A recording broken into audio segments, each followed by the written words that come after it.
આ પુત્ર રત્નનો જન્મ મધ્યરાત્રિએ થયો છે। વાહ મહારાજ વાહ, આપને તો ખબર જ હશે ને, જ્યારે મહારાણીએ 14મા સ્વપ્ન જોયા ત્યારે જ મેં આપને કહ્યું હતું કે મહારાણી બહુ જ તેજસ્વી પુત્રને જન્મ આપશે।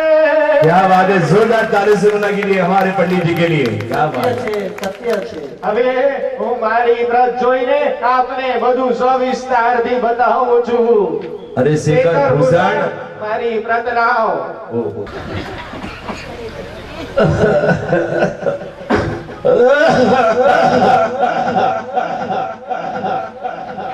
शेखर भूषण मारा चश्मा लाव। ओहो, शिष्य भाड़े का लाया लगता है। अरे सेवा करो, हाथ दबाओ, पैर दबाओ, अरे गला गला नहीं, गला नहीं। અભ્યાસ કરતા આ તો કોઈ મહાન સુરવીર પુત્ર થનાર છે। વાહ, સુલગ્ન સુરાશિ નક્ષત્ર બધું જ ઉચ્ચ સ્થાન પર છે।